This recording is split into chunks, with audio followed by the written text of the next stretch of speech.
I'm Regina Ayers, and I'm the host of Girl Talk. For those of you that are new to Girl Talk showcases women who are making a difference in their communities here in the Rogue Valley. It is a lively discussion of the opportunities, successes, and challenges that women face in their daily lives. It is election season 2020, and I am interviewing the women in the Rogue Valley who are running for elected office. I'm interviewing 14 of the women, but that's not all the women that are running for office. There are women running against men and women running against women. There's so many women that are running, and I'm so amazed that they are stepping up to take on what it means to run a campaign and to win an election. During the filming of the interviews, the catastrophic fires in Talent in Phoenix took place on September 8th. You will see in the interviews that some of the women were asked about the fire and others were not. And some of the women were not able to reschedule. I wish all the candidates the very best in their campaigns. Let's get started. My guest today on Girl Talk is Paula Hyatt, and Paula is running for Ashland City Council Position 1. So welcome, Paula. Thank you for having me today. It's a pleasure to be here. Great. Glad to have you. Well, let's start with the catastrophic fire that has hit our region here. So why don't you tell me what you and your family were doing at the time that the fire hit? I think you live pretty close to the origin down in Quiet Village. I do. We live about a half mile from where Almeida started, and as everyone knows, that day the winds were epic. 45 mile per hour sustained winds are not anything that we're accustomed to this time of year. And with the little ones being home, they're doing school remotely.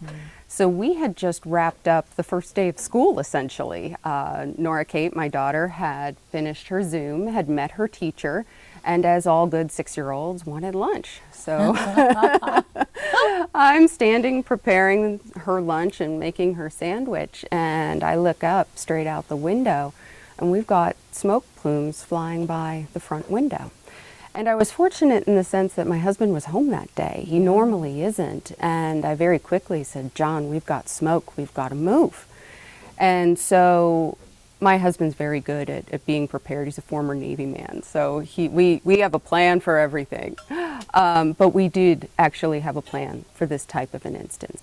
And so I grabbed the binder out of our closet, and in the front of the binder is the full list. So as I started to pull together all the items we wanted to make sure we had, my husband, John, went out to check on the situation and to start notifying our neighbors. So I made a few phone calls as well, and we put our things together. I left with my daughter and our dog, and my husband left a few minutes after us and had everything secure.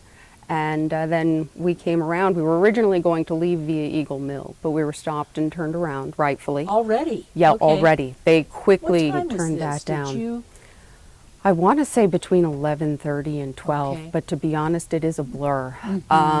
So we turned around, passing some of our neighbors as we went, and up to 99. Right. And when we got up to 99, that's when it was very gridlock, stop and go. And what's interesting is from 99, you can look over and you can see the roofs of my neighborhood. So the whole time I'm sitting there, I'm like, and the roof's still okay. Could you see the flames at that time? Oh, we could, yeah, Oh my God, unfortunately. so frightening.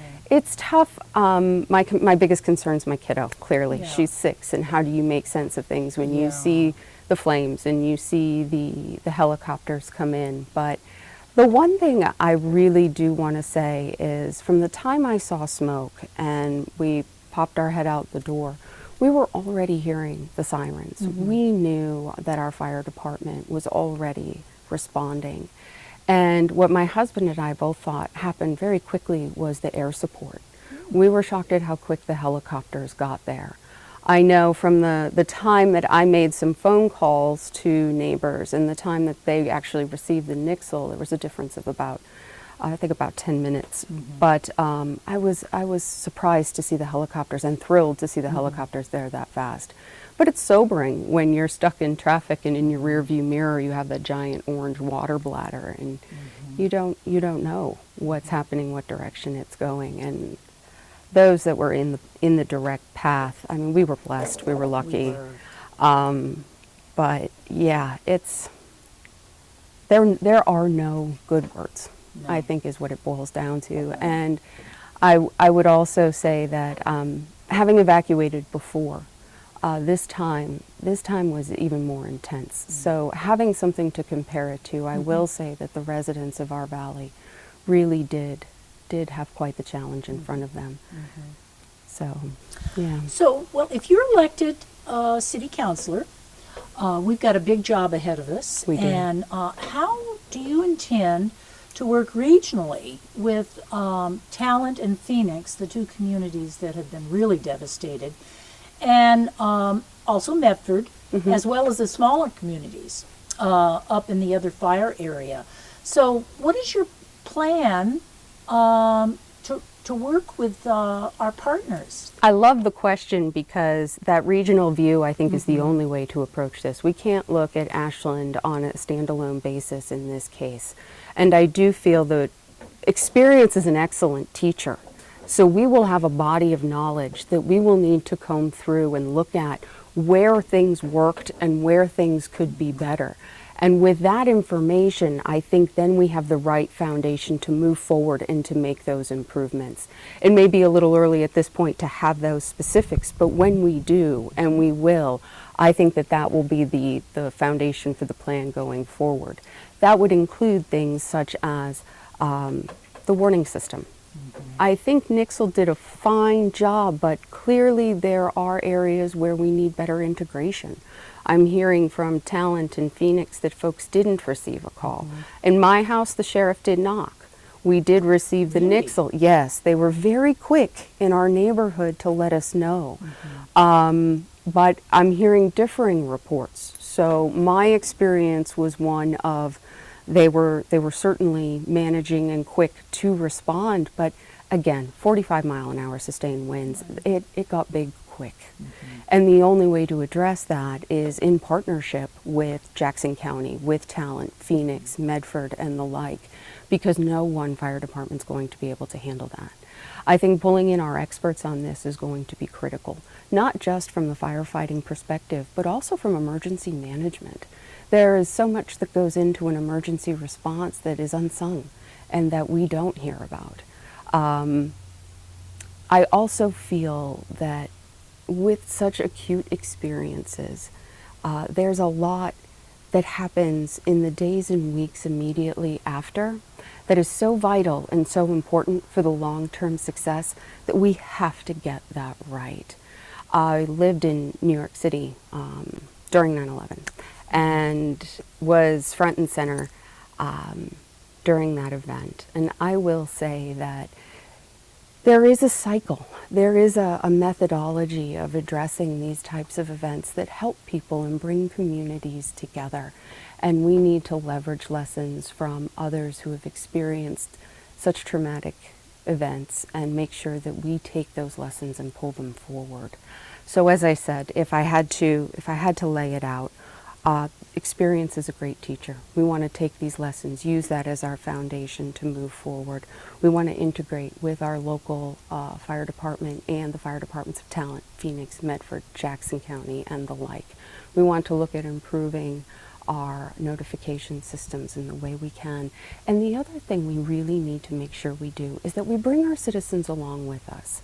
Our FireWise program offers a lot of wonderful information for planning, for preparing your home, right down to plant choices that you choose to put around your house. We need to make sure folks are A, aware that this information is available, and B, that they're willing to take it up and use it.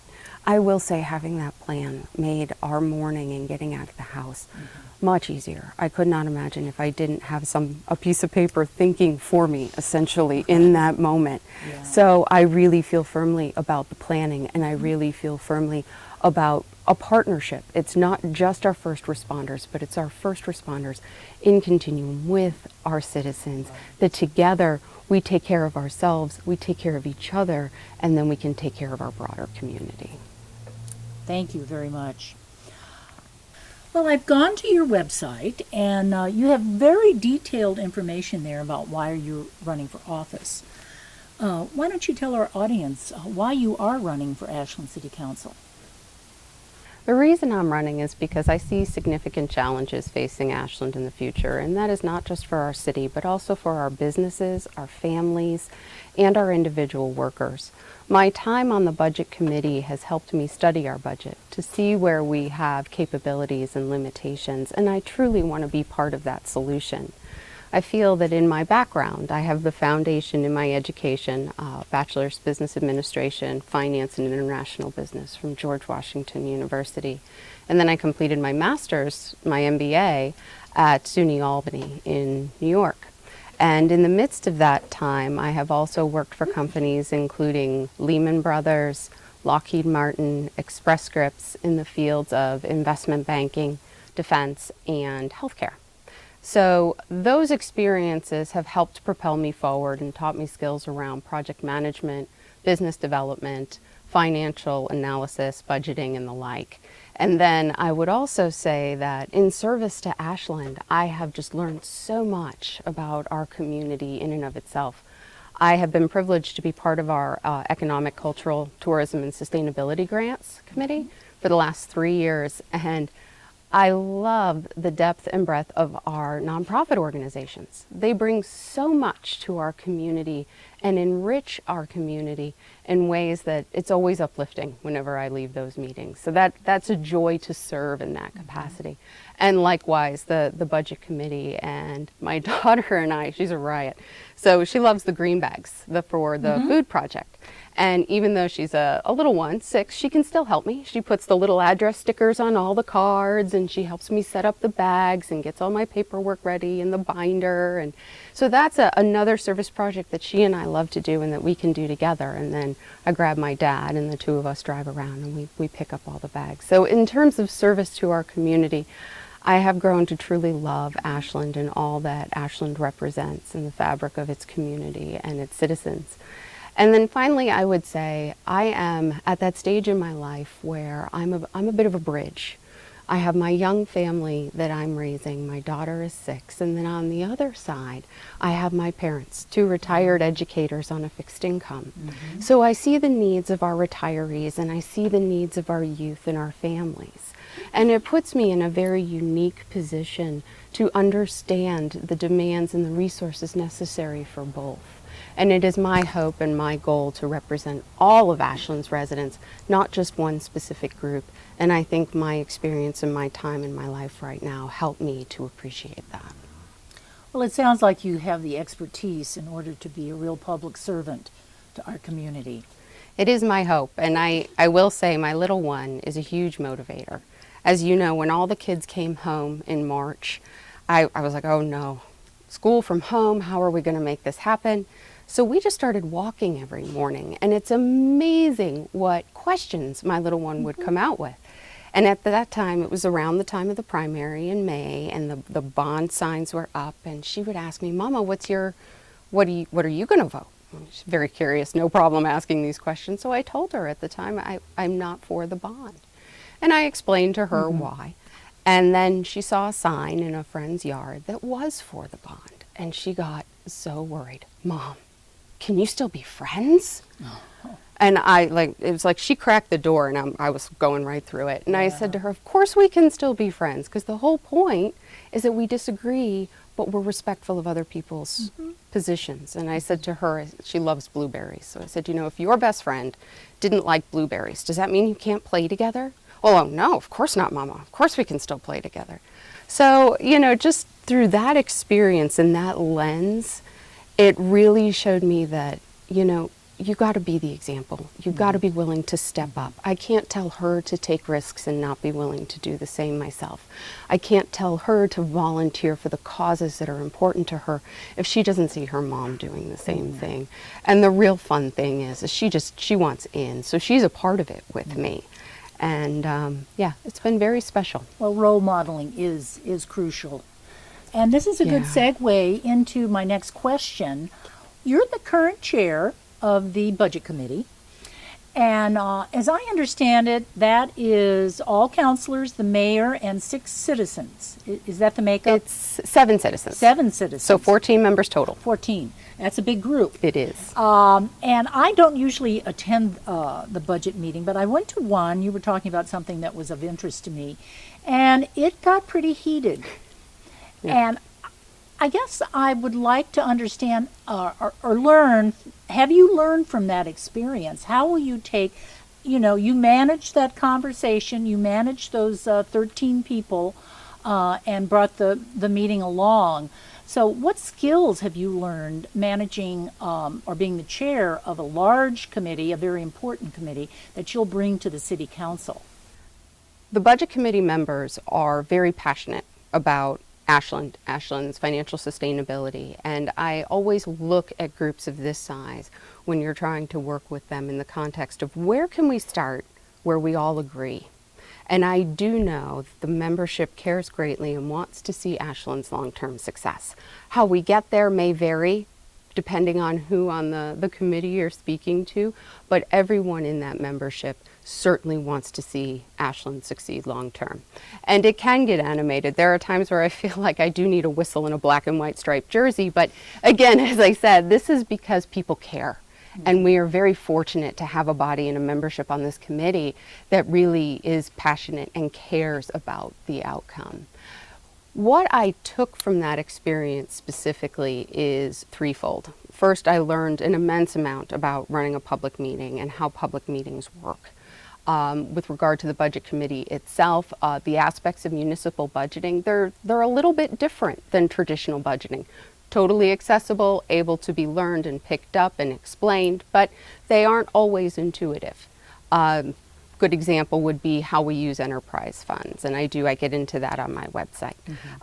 So public meetings, municipal budgeting, I take that forward with me as part one. Part two, I have built so many wonderful working relationships, and not just with our CBC members, but also with our staff and with sitting councilors, even residents in our community who are passionate about the topic of our budget and are wonderful in coming forward and providing that feedback. And that would be the second point that I would bring with me. And third, and probably most important really in my mind, is the public feedback and the forum of that public feedback. Ashland has such a active citizenry, and it is really something that attracts me to our city because I love hearing that voice. It's you receive the information in, and I get curious, and then I go off and I'm researching things that folks have brought up, and it broadens my understanding. So I have such an appreciation for when people come forward and sit down and provide that feedback. It tells me what's important to them, what they value, what they care about, and where we need to focus and make sure we give our due diligence. So I have really and truly come to value that public input session. And with those three things together, I would say I carry those forward with me from that experience, but not just if I were to have the privilege to serve on council, but in any role that I serve in Ashland, because I love being part of our community, so I will always find a way to try to do my best and help. Great. So common ground is what you're going to take forward. Most certainly. Yeah. And you know, there is the Dean of the Harvard School of Graduate Education, James Ryan. He's well known for a speech he gave, a commencement address he gave a few years back, and then he parlayed it into a book called Wait, What? It's a really brief read, but it truly is about consensus building. And the wait what part is making sure that the folks that are around the table understand the questions that are on the table. So wait, what? Do we truly understand what we're doing here? And then the second part of that is, can we all just agree? And I think that that's where we all agree that we want Ashland to be successful long term. And it's from there that we can take it up and start to push forward. Great. A lot of candidates talk about diversification of our economy here. And I know you have addressed this on your website, and I can see that you've done your homework. So why don't you tell us how you would diversify our economy here in Ashland? With regard to diversification and growth for Ashland, I think it's very important to make sure that we do so with strategic intent. I don't want to grow just for growth's sake. I want to make sure that the growth we do is done with purpose and is in congruence with the values of our community. We need to make sure we maintain what we love, grow where we need so that we can be successful long term, but I certainly don't want to morph outside of the values of our community and what makes Ashland home for so many.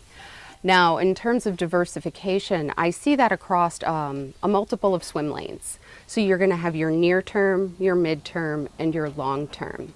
In the near term, I feel that we would be wise to refocus our efforts on our shoulder seasons. So prime tourist season is in summer, but I think that we also need to leverage fall and spring a little bit more. So the diversification there, though, isn't to tourism specifically, it's to the seasonal cycle.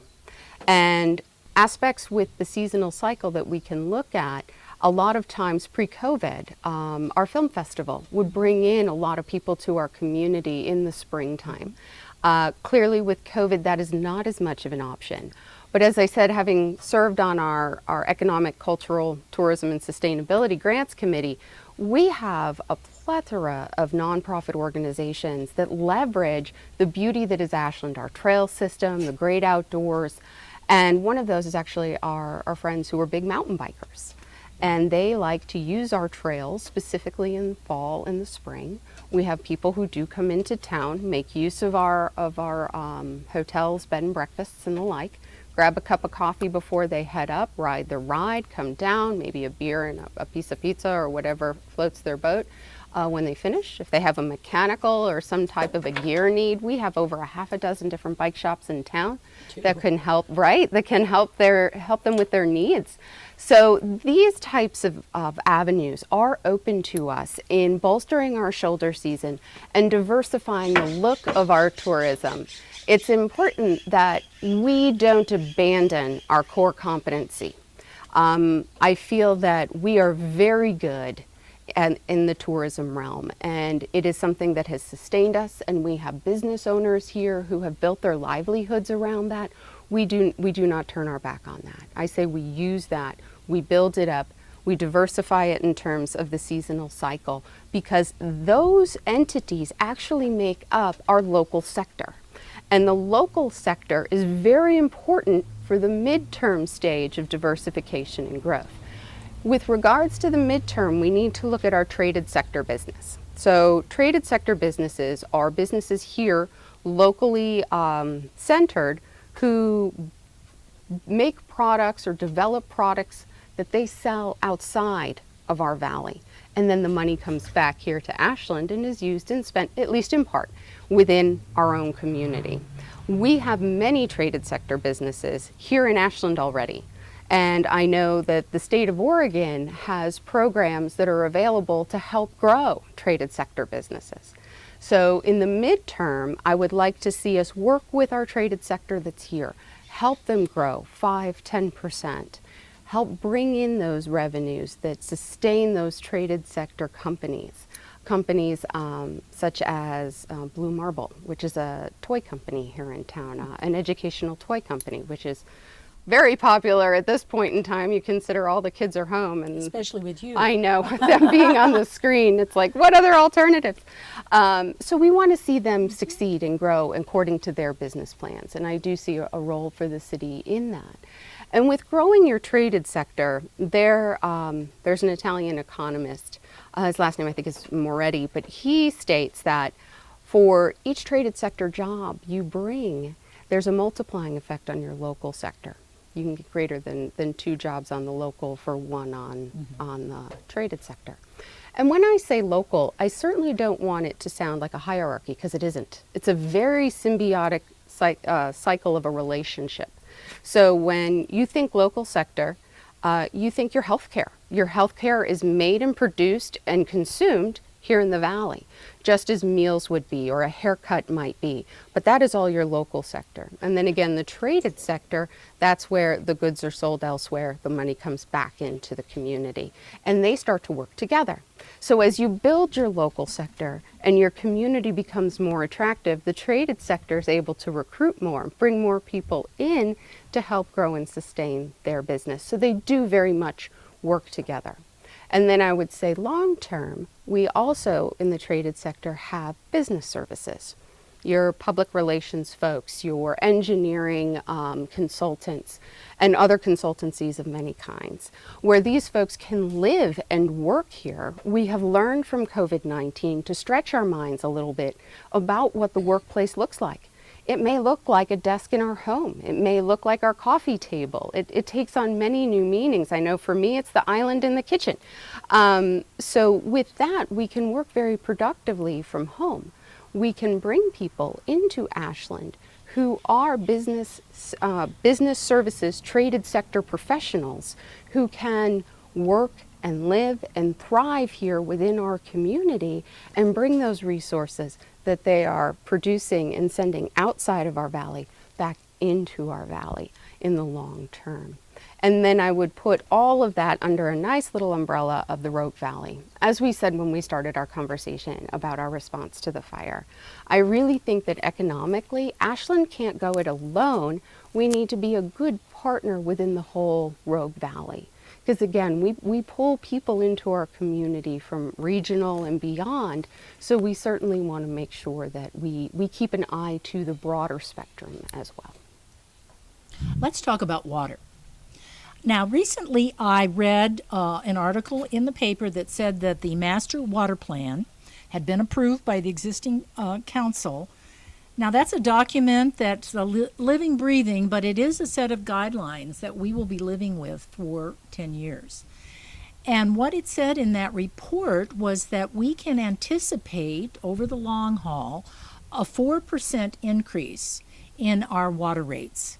I'm not talking about the rest of the utilities, that's another issue, but the water. Now, water is precious. We know now with this fire here, water is very precious. So, can you tell me, first of all, are you familiar with the plan? Are you in agreement with what was laid out in it and with the financial recommendations that were made in that plan? So I love this question because you're focusing on the exact right point for the rates. A lot of times when the budget comes forward, the rates are built in and the budget is balanced. But the time to actually press on the rates and understand what's going into making those rates is when the master plans are developed, because those rates support the goals and the investments as they're outlined in the plan. When I first moved to the Valley, I volunteered as our HOA's treasurer, and each year I would call the city and get the estimate of the rate increase on water for our irrigation.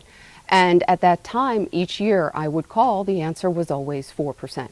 Okay. So 4% is consistent with my time being the treasurer of our HOA. Now, what does that 4% go towards? The goal of the 4% in those rates is to minimize the need to borrow, first and foremost. And you can look at that in a couple different ways. Sometimes borrowing is not bad, but one of the goals in this case is to minimize borrowing.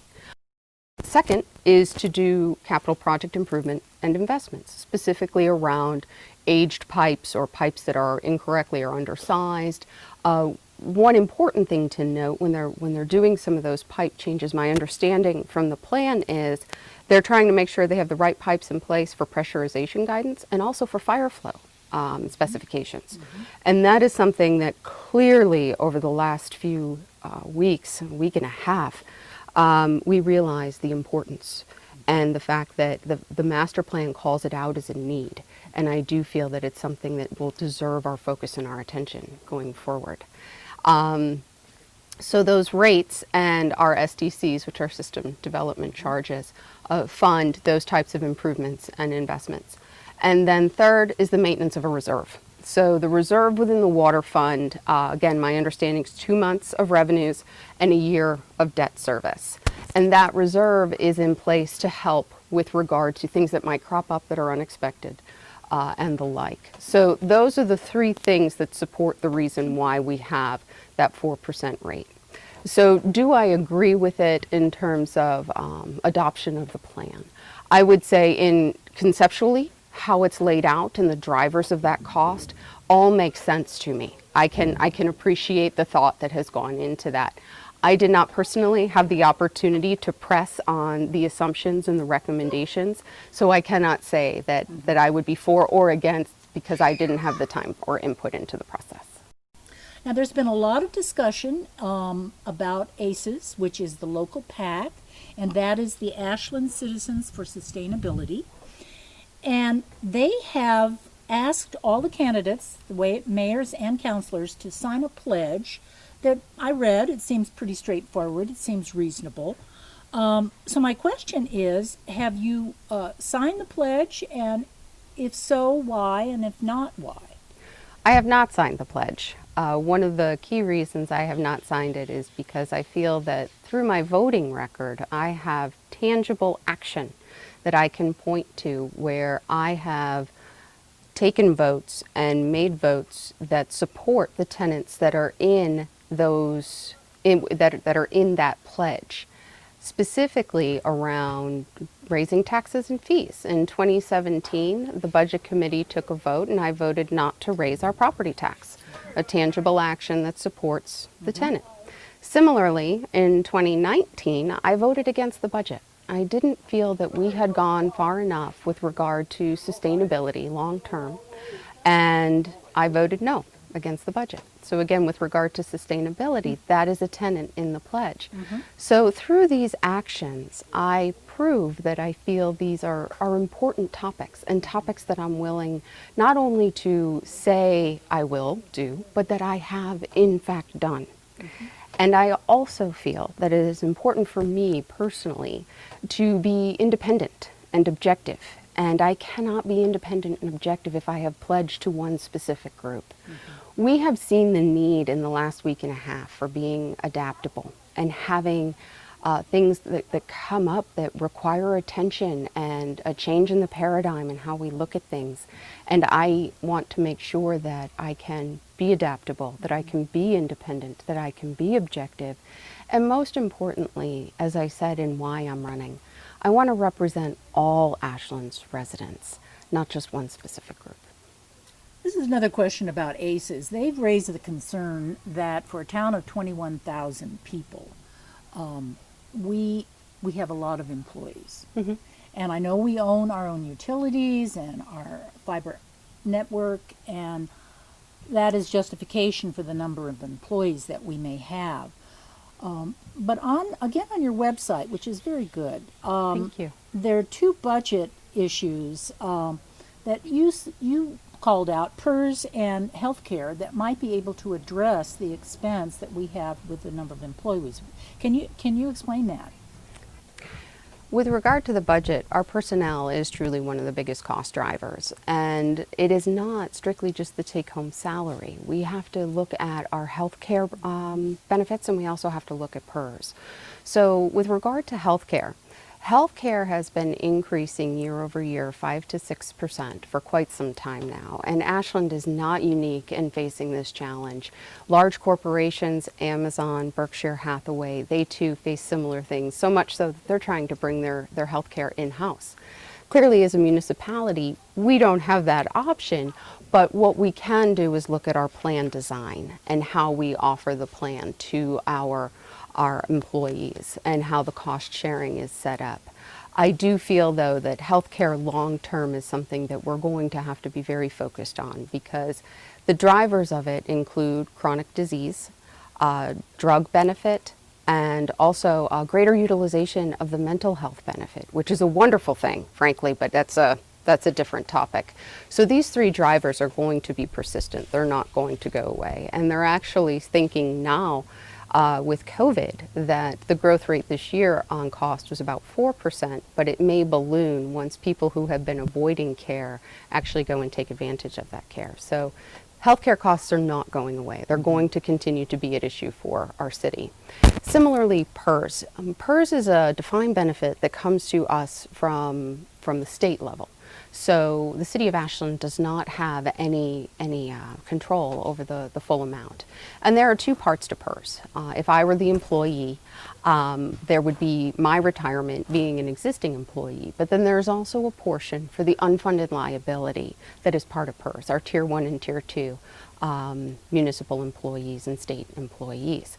And at the state level, there have been changes to try to ease the burden on municipalities like Ashland, and they have lengthened the period of time in which that unfunded liability will be paid out. So the amount has not changed, but the period in time which would be paid out has lengthened, making the payments in each individual year a little bit smaller. And this change has withstood court challenge, as has the formula has capped the salary at $195,000, which is quite the salary, to say the least. But the formula looks at the last 3 years, the salary for the last 3 years, and then works the math from there. So if you were making $200,000 in your last year of employment, then it bumps it back to the $195 for the purpose of the calculation. And these are things on the state level that they are trying to do from an accounting perspective to help municipalities such as Ashland. They do not go far enough. There is much more that we need to do, including looking at how we as a municipality address the PERS costs. We have to pay them, no doubt, but what share is picked up by the city versus what share is contributed by the individual employee is something that could be studied further. Great. We're going to have a new city manager, Yes. instead of a city administrator. And how do you see this new role? They have new responsibilities, different than the administrator. How do you see them working with the mayor and the council? I feel that in businesses and organizations, whether it be corporate or a city, having that one person who is empowered and accountable is critical. So now you have the team and the department heads that will be reporting into the city manager, working as a team, pulling together as a team. And then when the mayor and the council are working directly with the city manager, that city manager is then in turn accountable to the council and the mayor.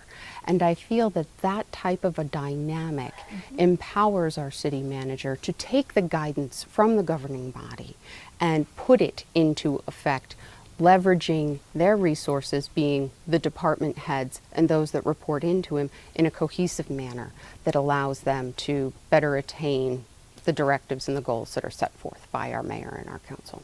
So it sounds like you're in support of this. I new- am in support, and I was Okay. in support when the measure went up. My name was listed in the voter pamphlet as being in support of this. Leadership, I cannot understate enough the importance of having a city manager that not only has the public management education, but also the experience.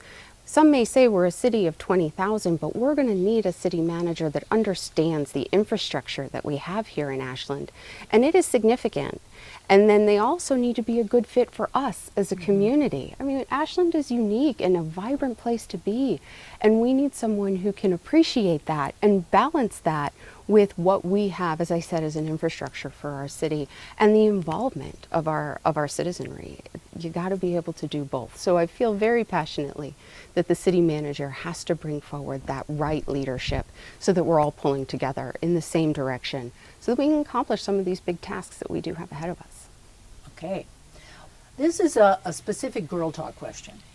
So if all of the women who are running for council and mayor are elected, we are going to have a majority female council and municipal government.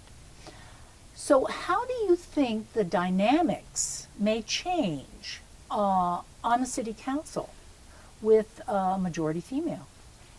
Well, you know, Ruth Bader Ginsburg said that the court would have enough women when it had 9. So why can our council be any different, right? No, I actually have a very, very great respect for those that currently serve, independent of gender. But as you know, I graduated from Emerge in the fall, and it was my privilege to go through that course with some extraordinary women who are not only competent and well-educated, but passionate and compassionate. And I think having that blend is crucial, because a lot of the things that we need to do going forward are going to require a balance of passion, capability, and compassion for our citizens at a time that is very challenging, to say the least. And that balance and that blend, I feel that we're uniquely suited to. You know, as a mom, things happen, they come up, and you didn't expect it, but you've got to solve for it. And there's no pointing a finger, there's no blame. You make your decision and you move forward. And if you need to retool that decision, you do. And I do feel that as women, we're very good at the making the decisions quickly, efficiently, effectively, and moving the ball forward. So I think that the balance shifting to having more women represented on our council and within our government is a good thing. And it'll be a positive, can-do, capable thing as well. I also feel it's a wonderful example to our youth. And not just our daughters, but our sons too, independent of gender.